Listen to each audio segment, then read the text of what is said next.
Hello, YTPC. Joshua Stewart, Pipe Up North. I got a little YABO to do today. Now, it's, well, not sort of a YABO, kind of. Yeah, we'll go with that.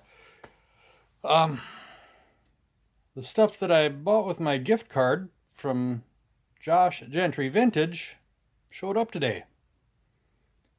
Now, the gift card didn't cover everything, but it definitely helped out. So I'll just thought to show you what I got. I already got the box open, but we'll start out. We got a few utility items. It's got some regular medical, these are medical paper filters.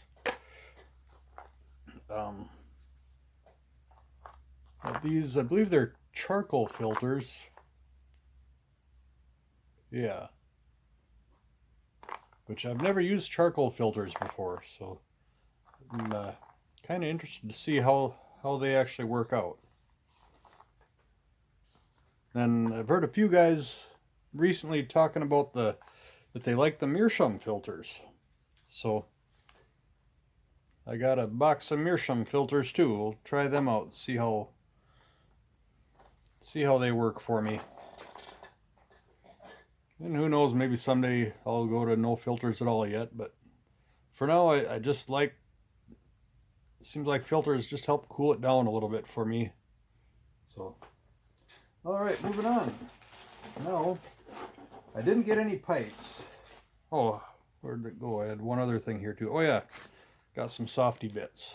I've never tried them before either, but I got a couple of new pipes that aren't bottom of the barrel anymore, so I thought just if I'm clenching or something, I just want to preserve the bit a little bit. So, all right, I got a whole bunch of 1 ounce samples. We'll just go through them here. What do we got? Gowith and Hogarth Dark Flake Aromatic. I'm not gonna smell these. I got a bunch of the Lakeland style ones here. I got some aged Maduro Cavendish. Got this kind of as a mixer. First person smoker, he used, I believe it was this stuff in his Twist Plus blend, and I'm thinking that it might just add a little something to a few other blends around too. So, or if I decide to make a batch of that Twist Plus, I've got a little bit on hand. What do we got next here? Gowith and Hogarth Kendall, Kentucky. Which, as many of you know, I've been kind of digging the Kentucky blends lately. So there might be more Kentucky heavy blends showing up here. Oh, look what we got here. McBaron HH Rustica.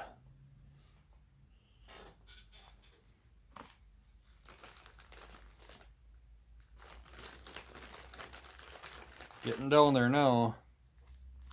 Some Gowith and Hogarth Ennerdale. And is that, I think that's how you pronounce it, Ennerdale. Yeah, we're not getting a real good focus here, but.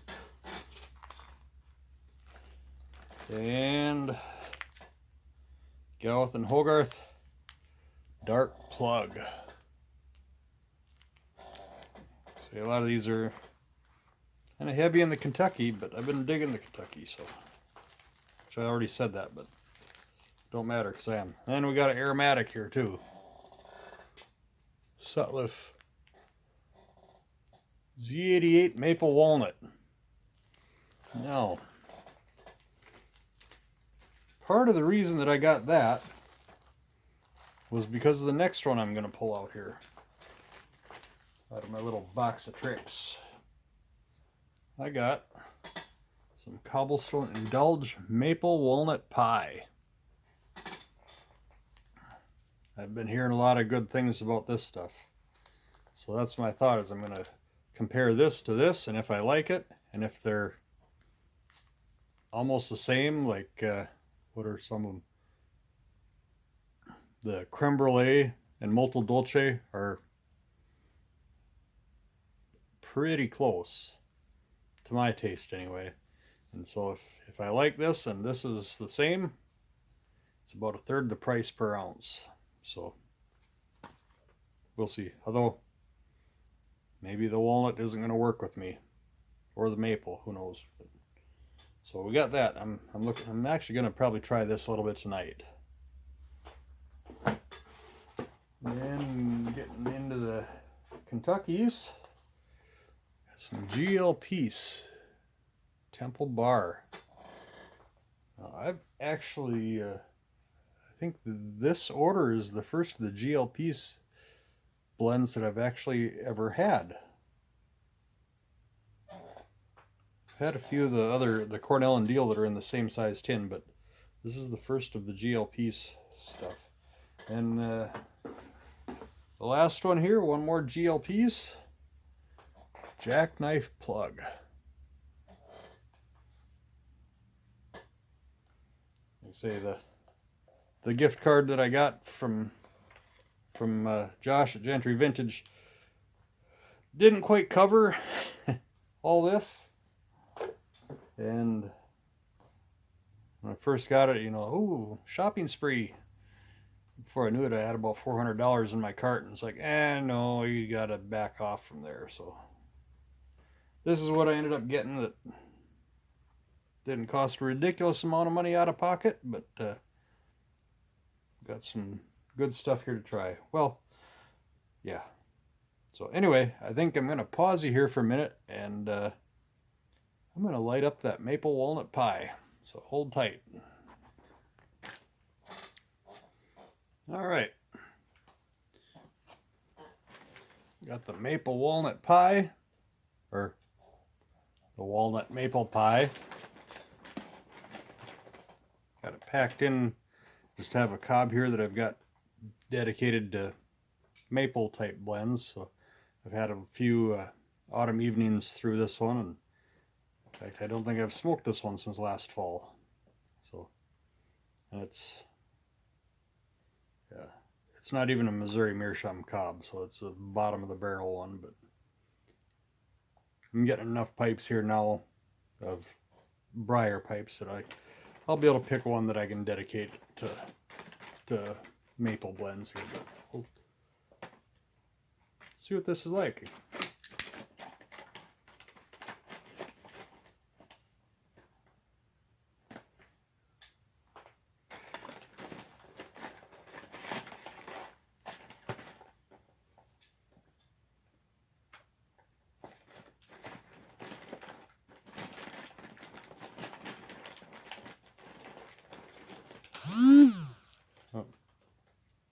You can probably hear Mittens down there right before my notification went off on the phone.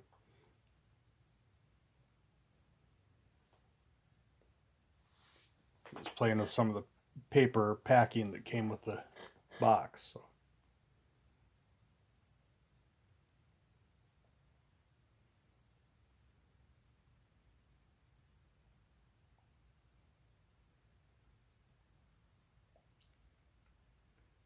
Very first impression, the toppings are a lot more subtle in the flavor than I was expecting.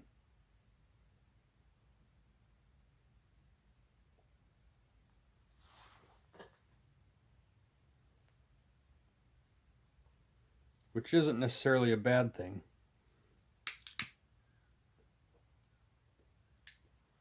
Because well, here, I'll show you. When I open up the tin,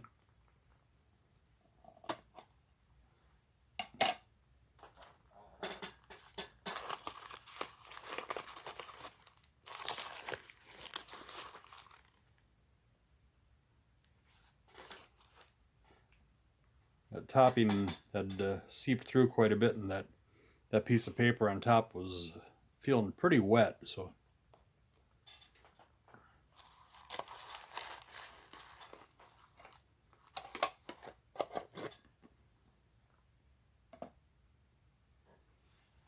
I was expecting a lot more of that maple and walnut to come through, but well, I shouldn't say. I should say I was expecting it to knock me over with the maple and walnut, but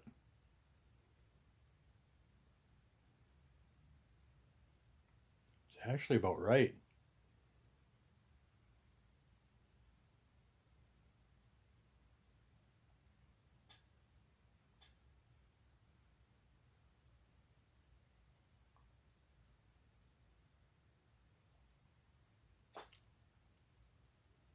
Not really noticing anything as far as tongue bite yet.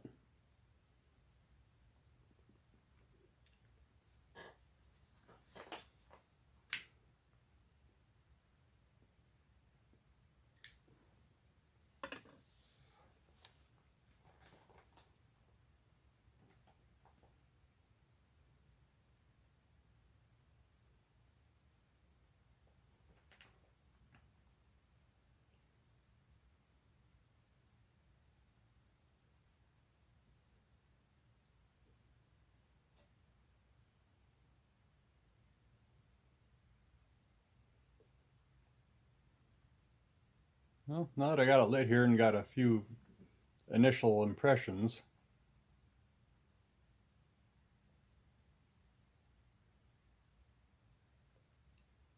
I'm gonna pause things here again and maybe check back in about halfway down the bowl.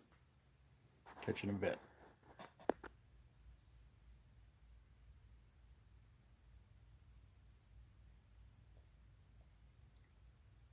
Well, we're down, probably down to the starting the last third about now.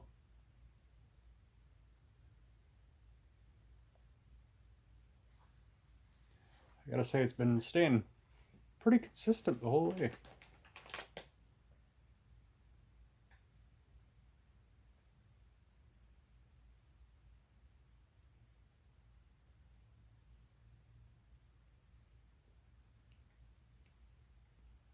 I'm not getting a whole lot of the maple flavor. It's there, but it's very, very faint.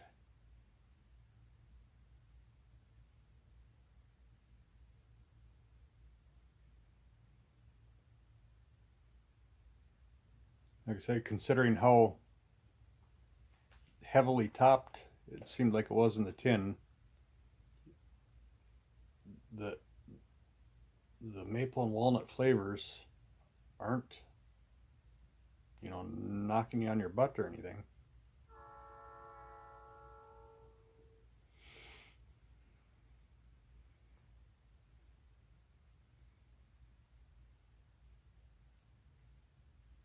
I did let it dry out for probably 5 to 10 minutes before I loaded the bowl.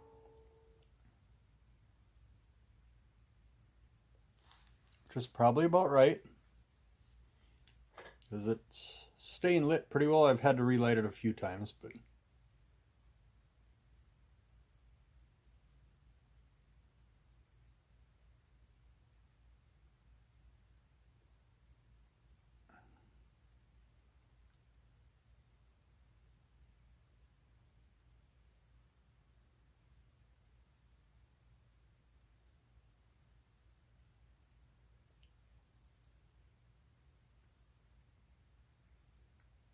I'm not really getting anything as far as tongue bite. Um, well, maybe just a little bit, but as wet as the blend appeared to be, it's not too bad.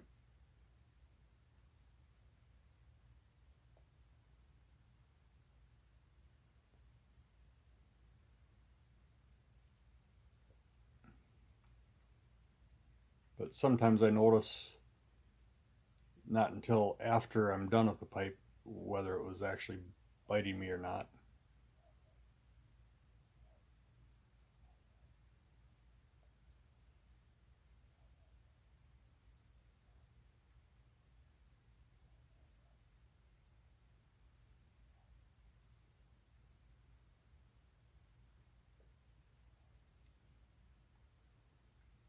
I might finish this the rest of the way down here.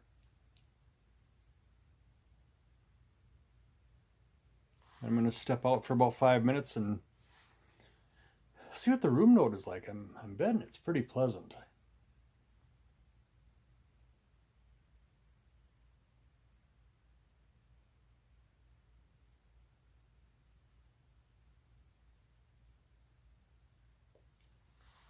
I'm going to pause it here and we'll go ahead and do that. We'll finish this up and then see what the room smells like.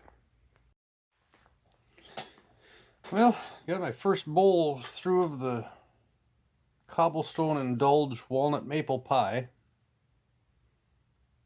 And finished it a few minutes ago. Stepped out of the shop for a few minutes and walked back in. The room note that was left was a little bit more on the maple side for a room note. Fairly pleasant. And I think I am noticing that I was getting a little bit of tongue bite towards the end.